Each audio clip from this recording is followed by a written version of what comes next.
Halo, selamat siang adik-adik. Hari ini kita akan belajar mengenai jaringan tulang keras atau osteon ya. Nah, seperti yang kita sudah ketahui, jaringan tulang keras itu kan termasuk jaringan ikat kalau secara garis besar ya. Tepatnya kalau kalian lihat video saya tentang jaringan, tepatnya dia merupakan jaringan ikat penyokong bersama-sama dengan jaringan tulang rawan.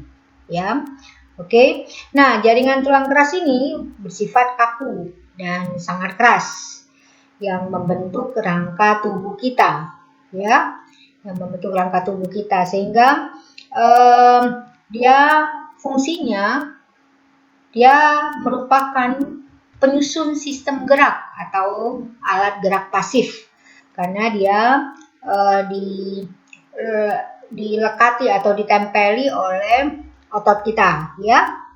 Oke, kemudian sebagai rangka tubuh berarti dia sebagai penyangga tubuh kita juga ya.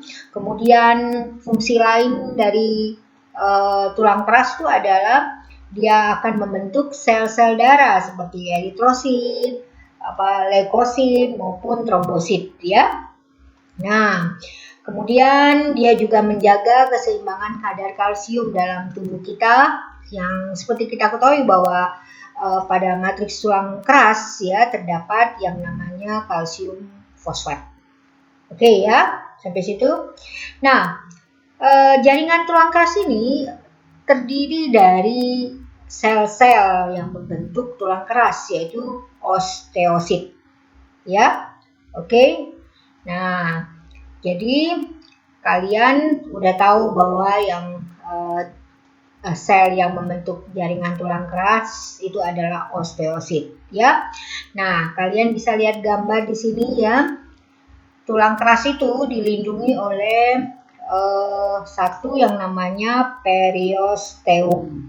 Ya, coba kalian lihat ini adalah gambar dari tulang pipa ya.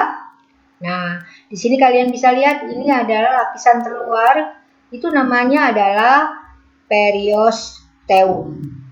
Oke.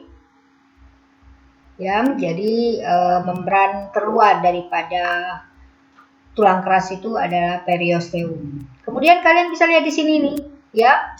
Di sini juga terdapat yang namanya endosteum, ya. Itu adalah lapisan atau membran tipis bagian dalam rongga tulang. Oke ya.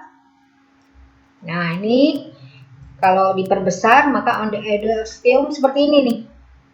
Nah, maka kalian akan mengenal istilah-istilah lain dalam jaringan tulang keras ya. Oke. Nih, kalian bisa lihat di sini ada yang namanya osteoblast ya. Osteoblast itu adalah sel-sel pembentuk tulang. Nah, osteoblast ini nanti yang akan menghasilkan osteosit baru, ya. Kemudian di sini ada osteogenic cell, ya, itu adalah yang akan membentuk osteoblast, ya. Jadi dengan kata lain nanti osteogenic cell itu dia akan membentuk osteoblast. Osteoblast itu akan menghasilkan osteosit, ya. Oke. Kemudian di sini ada osteoklast nih, besar nih. Ya, ini adalah sel raksasa yang terdiri dari banyak inti sel. Dia berasal dari fusi dari beberapa atau banyak monosit ya, yang bersifat fagosit, kalian harus tahu ya. Dianya berguna untuk melarutkan tulang atau resorpsi tulang atau menghancurkan tulang. Ya, dianya terkonsentrasi di endosteum. Ya, nah osteoklast dan osteoblast ini, ya, itu cara kerjanya berlawanan. Kedua sel ini nanti mengontrol laju pembentukan dan kerusakan tulang. Ya, oke sampai situ. Jadi banyak sekali istilah-istilah yang terdapat dalam jaringan tulang keras ini.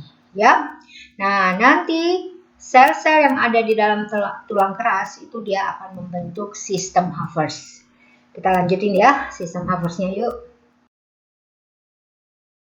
Sekarang kita akan mempelajari tentang sistem Havers ya. Nah, pada tulang keras ya, khususnya tulang kompak. Ingat, tulang keras itu ada dua jenis, yaitu tulang kompak sama tulang spons ya. Nah, pada tulang kompak itu terdapat yang namanya sistem Havers. Sistem Havers itu apa sih?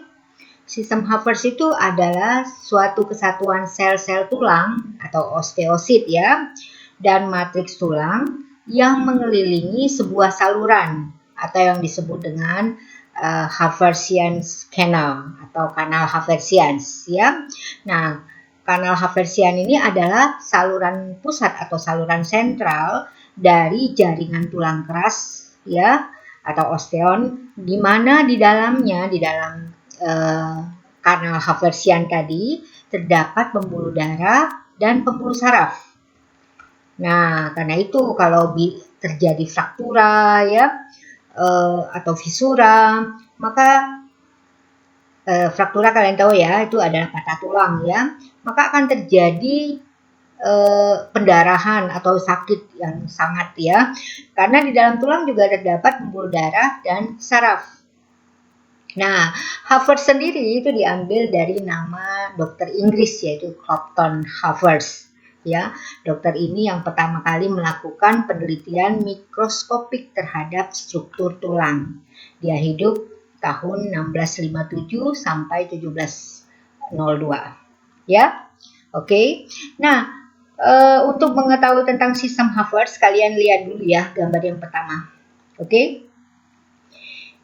Nah, seperti kalian ketahui, jaringan tulang keras kita itu kan terdiri dari sel-sel yang namanya osteosit. Nah, ini yang hitam-hitam ini adalah sel osteosit. Sel osteosit itu terdapat di dalam ruangan yang disebut dengan lakuna. Ya, jadi osteosit di dalam tulang itu terdapat di dalam ruangan yang namanya lakuna. Oke, ini. Ya, kemudian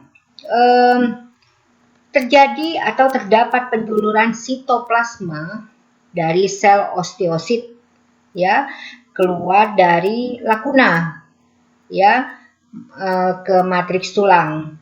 Gunanya adalah untuk menghubungkan antara satu osteosit lain dengan satu osteosit dengan osteosit lain.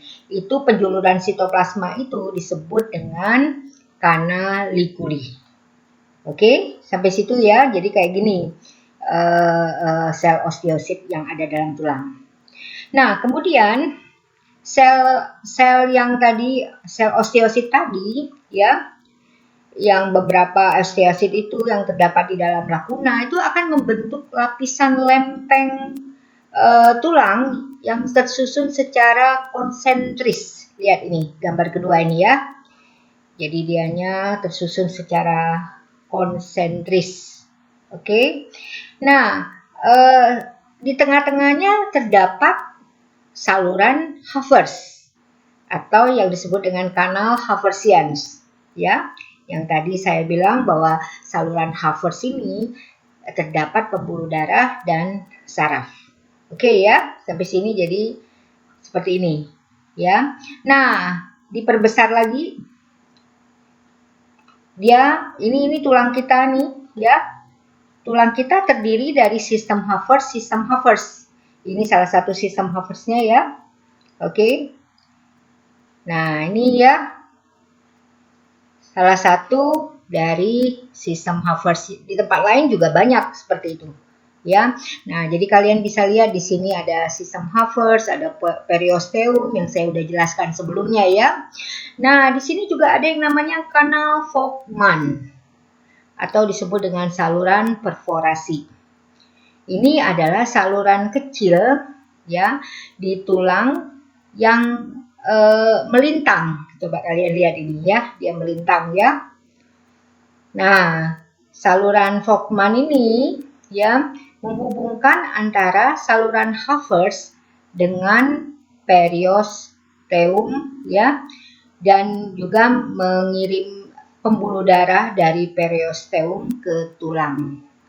Ya, jadi inilah tulang kita sebenarnya seperti ini di gambar yang terakhir ini, ya. Oke.